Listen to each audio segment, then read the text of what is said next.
All right. So as I mentioned earlier, Israel broke the ceasefire. That really wasn't actually a ceasefire. There was still fighting going on, but it was a pretty obvious, like, we're going to airstrike another fucking refugee camp and kill 400 people sort of thing. And no one is doing anything about it. It's just, that's the way it's going to be.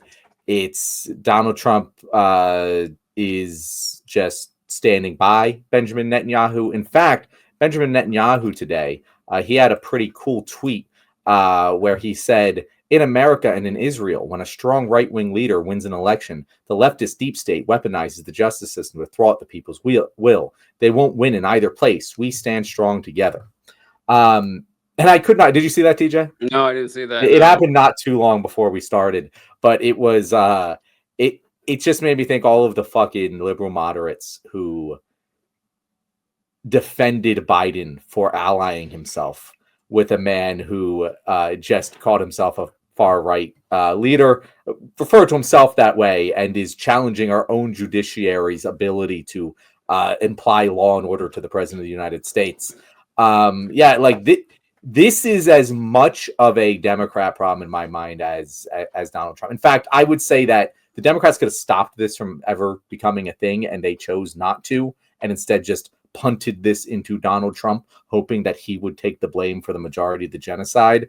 And I'm not here for that, TJ. I want to hold everyone the fuck accountable. I don't know how productive that is at this current point in time. But you know what? Fuck it. We're in a fucking show right now. What do you think? Would you blame if you're looking back on this in 20 years, and let's say they do annex Gaza like we think they're going to? Do you have more blame for Donald Trump in your heart or Joe Biden?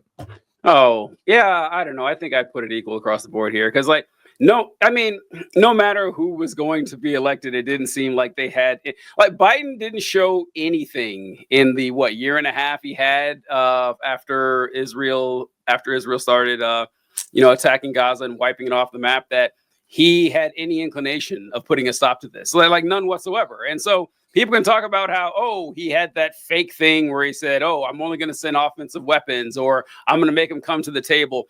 I didn't see any reason to think that this wouldn't happen. And the thing with Netanyahu and his post about, being a far right, what do you think about this? Like, the annexation, I think, is the ultimate goal or whatever.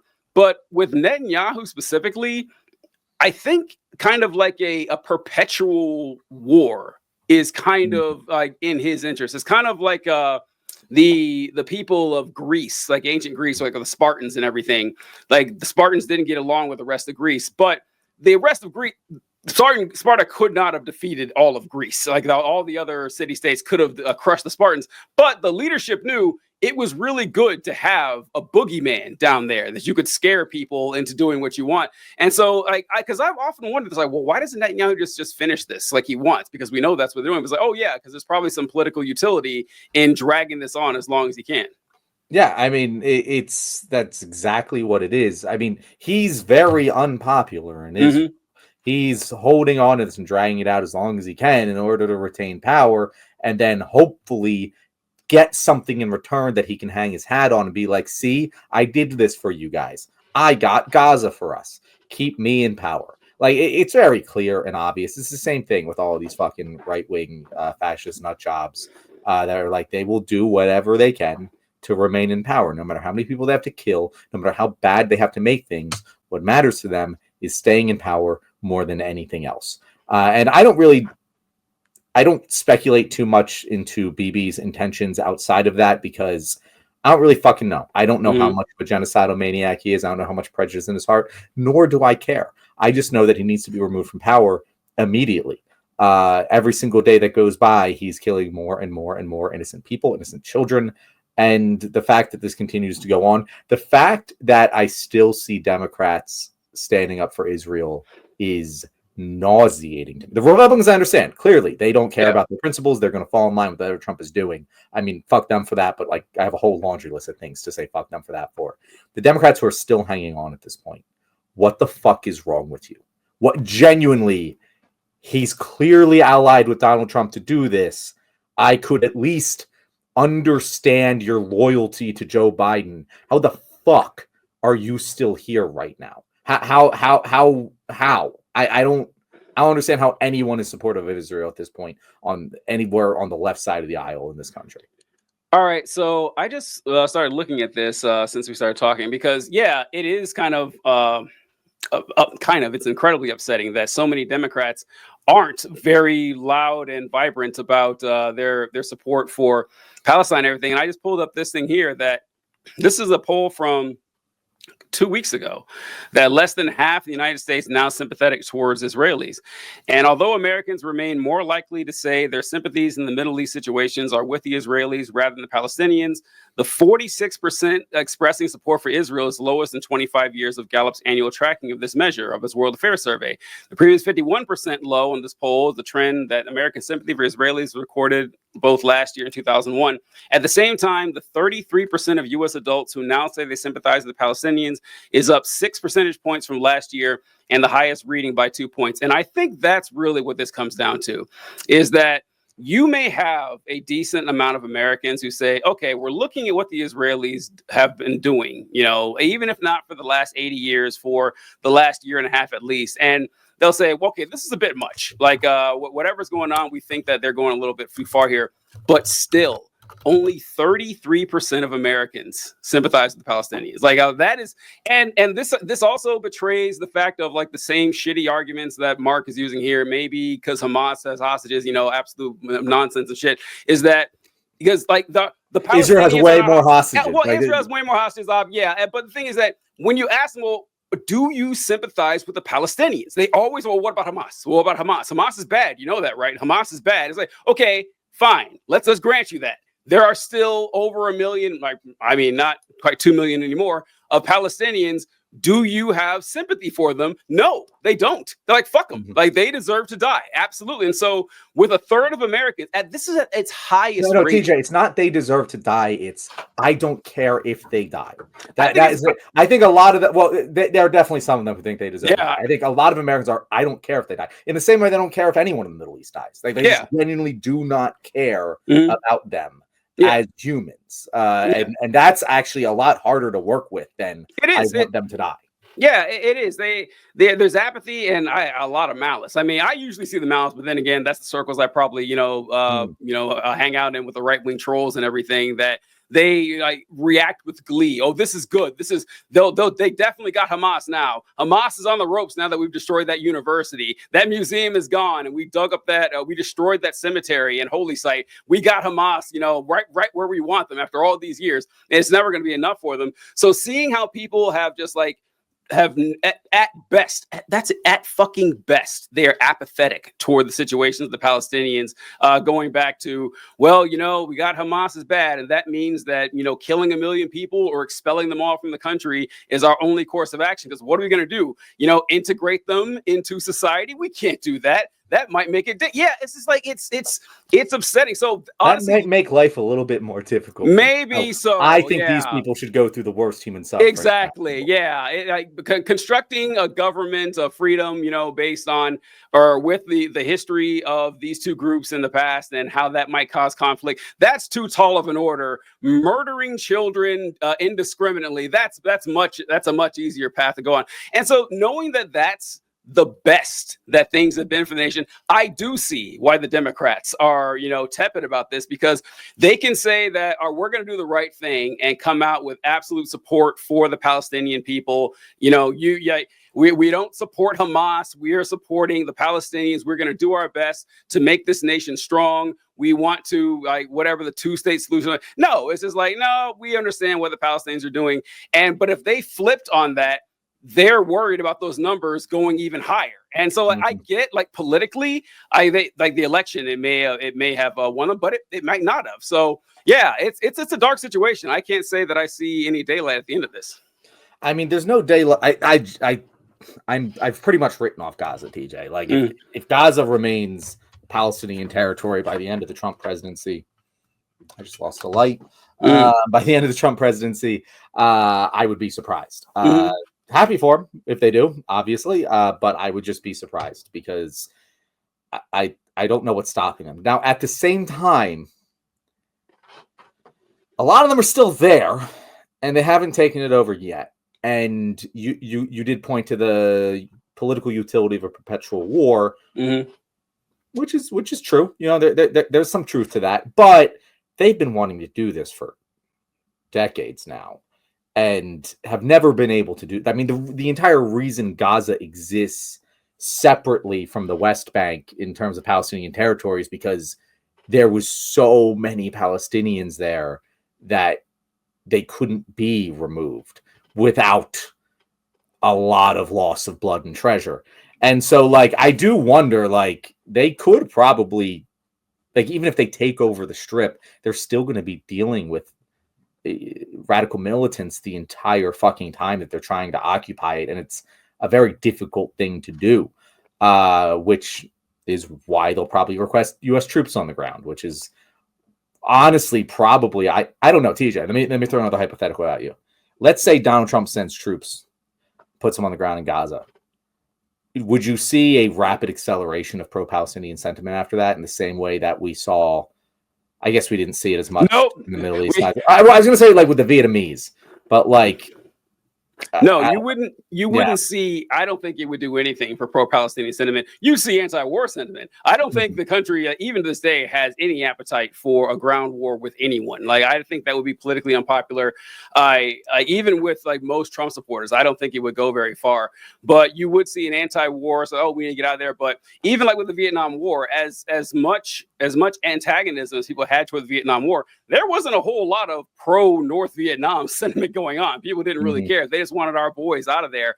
And who says them here? Yeah, Hamas isn't like ISIS or Al Qaeda. Hamas doesn't really care about the West. Hamas exists only because of Israel. This is a good point, that the only reason Hamas is there is because Benjamin Netanyahu helped fund them years ago. He admitted this. This isn't some like wild left-wing conspiracy theory that I'm sure Netanyahu's behind this. No, he said that with his full chest. So if you have hatred or anger toward Hamas, direct it right from the source, Netanyahu, who said he wanted a more militant group there to justify his actions. And I don't see a lot of that. I don't see a lot of, well, since all of the suffering in Gaza is the fault of Hamas, which means it's the fault of Benjamin Netanyahu, I don't see anyone wanting to bomb Benjamin Netanyahu. I don't see that. I see a lot of, oh, wow, I can't believe that the International Criminal Court put an indictment on him. I don't see a lot of that. I see a lot of, well, blame the 14-year-old Palestinian. They're the ones that deserve to die, not powerful leaders on earth. So, and it really does come down to us setting an example with our behavior, because honestly, I can't see much daylight between what the IDF does and what the American military does in terms of. It is different when a state commits the atrocities. If a small group of militants takes a couple hundred hostages, that's terrible. But if a state imprisons thousands of people, they're prisoners. They're not hostages, they're prisoners. If we go bomb terrorists as a state, that's a legitimate military action. But if those terrorists then shoot rockets in less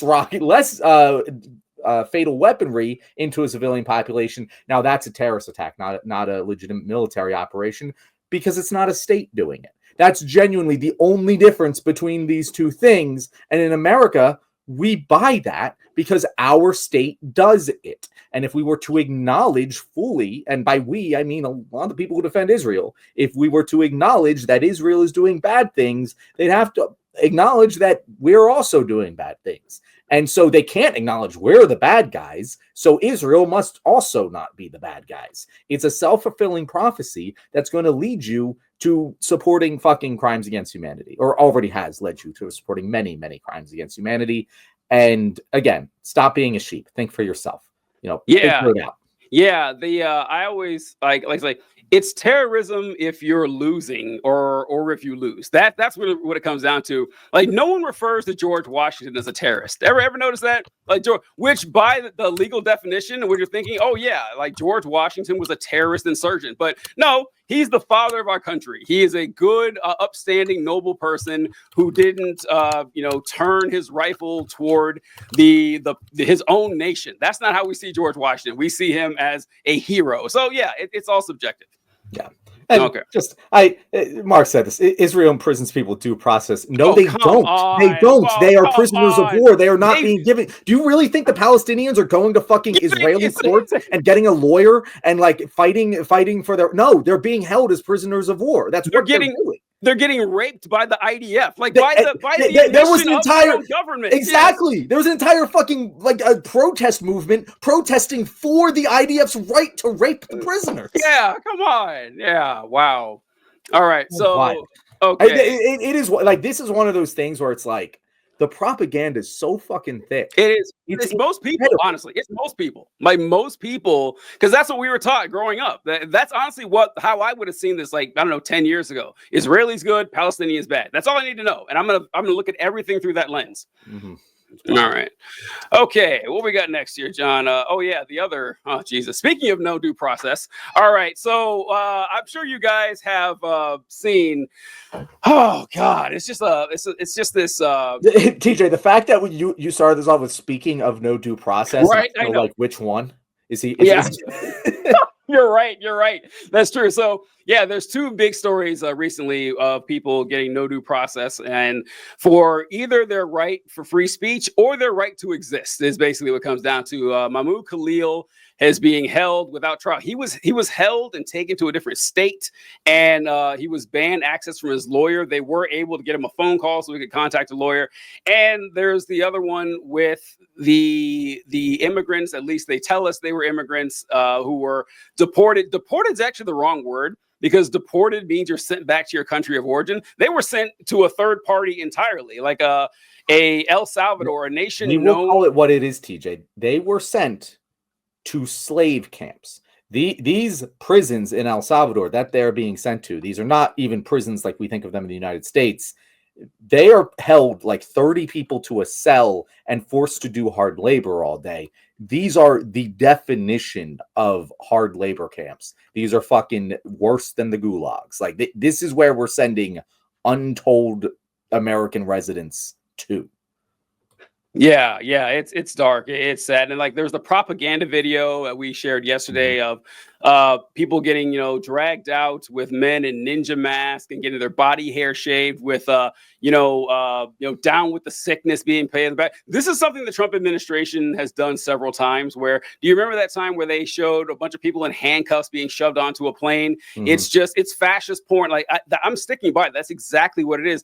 And once again, it goes to like the people love it. That's the sad part about this, that we can complain about this and talk about it all we want, but the mood of the American populace is just one of vengeance and of grievance and of hate. And that's the targets of the modern times are immigrants. Everyone gets their turn. You have women, you have black people, you have Muslim immigrants, you have trans people, gay people. Now it's just random immigrants, like anybody.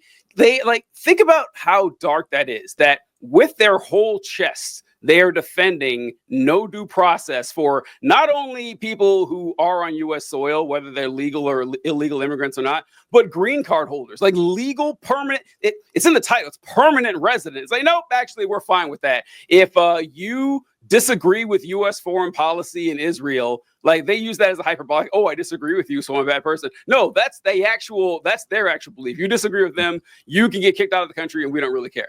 And then they'll do this weird fucking thing where they try to equivocate the two things. They try to equivocate me saying, hey, if you disagree with me on this, I think you're a bad person, to, hey, if you disagree with me on this, I'm going to send you to a fucking slave labor camp in El Salvador. Like, there's no equivocation between these two sides. You're allowed to think I'm a bad person for my stance on Israel. And I don't have to give a shit about that because I know that I'm right. And that's actually one of the big... People need other people to feel like they're right for some reason. It is the thing that has always confused me. It's gotten me in trouble because I just don't have this fucking social instinct. But like, if I feel like I'm right, I will say what I think, and I won't really give a shit if you disagree because I think I'm right. You can convince me I'm wrong. I can come at things with an open mind, but I'm not going to feel like I'm any less right or feel bad about myself because you think that I'm wrong. But conservatives don't only need to send us to fucking slave labor camps. They also need us to like say that they're good people for it. And I'm sorry, you're not. You're bad fucking people. You're bad people who are currently, and again, I can't stress this enough, the argument that Donald Trump is making is that he should be the sole arbiter of who gets to say in this country and who doesn't. That is the argument he is making. You can claim that all of these people were Venezuelan gang members, and you might even be correct about that. I don't think you are, but I wouldn't know because no one knows who these people are. Donald Trump's argument is that he should be able to take anyone in America and send them to a slave labor camp in El Salvador. That's what he's saying. This is not an exaggeration. No.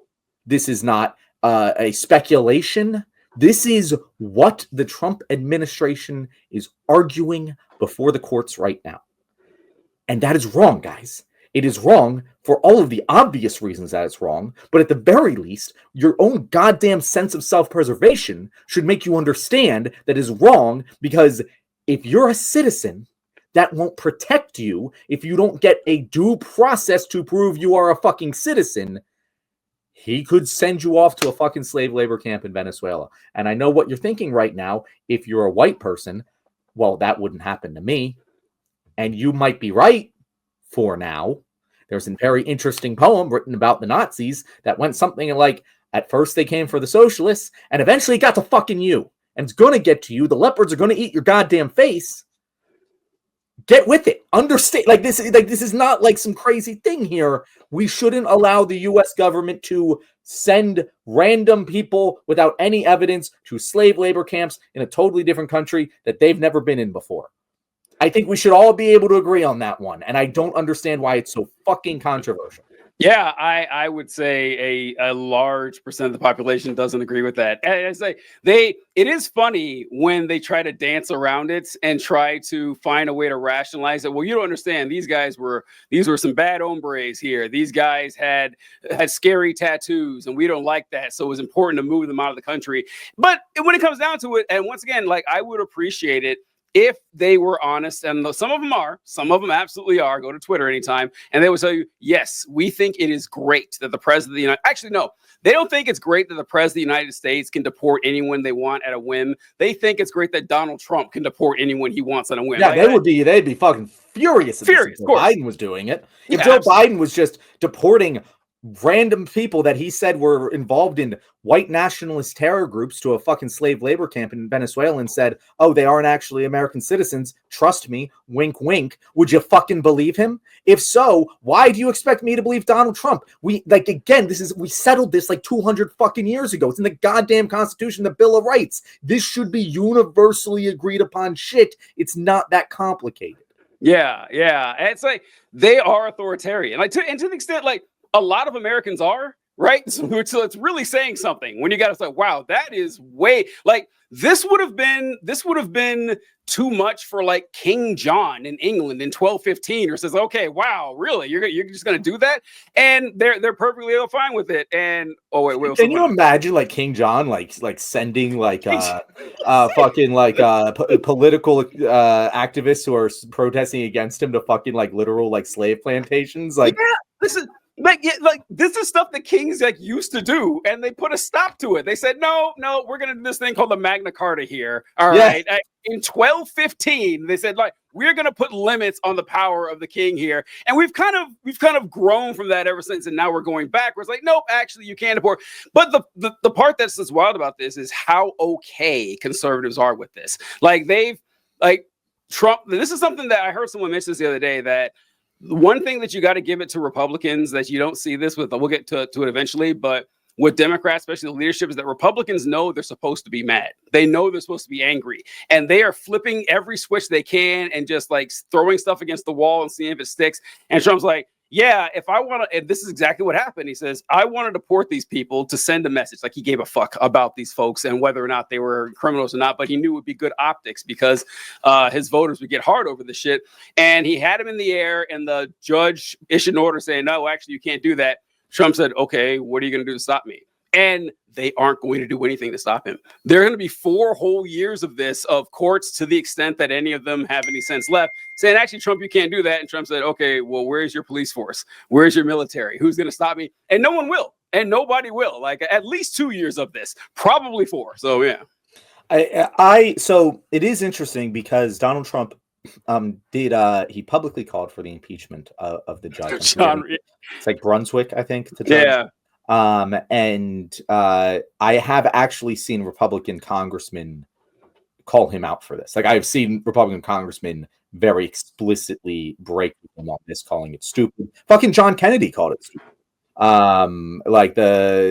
This is something that I do think does scare at least some of the Republicans, the idea that Donald Trump is telling the courts to go fuck themselves, because as scary as the idea of being whisked away in the middle of the night and sent to a slave labor camp in El Salvador is, what's honestly scarier is the president just doing whatever the fuck he wants with no checks and balances whatsoever. Yeah. Him back. Like, that should terrify. I don't care how on board with the Trump agenda you are.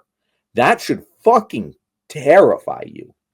Because even if you're going to like look at the history of authoritarian movements, they don't usually last that long in countries the size of the United States of America.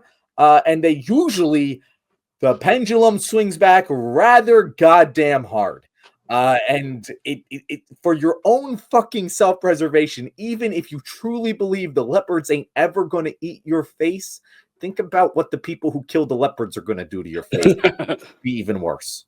You know, John, you saying that with Trump calling for that judge's impeachment and how the Republicans said, okay, that's a little bit far. So I started thinking about this, that the judge is not going to be impeached. He's a federal judge, so it works the same way. That would be wild. It would be wild if he was able to pull that off. It works the exact same way as the president, that the House has to file articles of impeachment. The Republicans have like a half vote majority. Like, good luck getting that through. But let's say they do. Let's say they do get the impeachment articles passed. You would need 67 senators to vote for this guy to get impeachment. And I was just thinking, well, the Republicans only have, 53, 54. They need 13 Democrats. And Chuck Schumer would come up. Folks, I think this is a time for the nation to come together. In the spirit of unity, I am going to whip together 13 votes so we can get rid of this judge. I can see Schumer doing that. I can see him coming through for us and actually getting this guy impeached. That would be pretty funny. Well, thank you guys for watching so far. If you made it to the end of this video, that means, again, I haven't said this in a while, but you are my favorite subscriber. And if you aren't subscribed, clearly I'm not talking to you, because what the hell? Why aren't you subscribed? Subscribe right now. Like this video too. Share it with some friends, because that will make you even more of my favorite. TJ, do you have any words for our wonderful audience?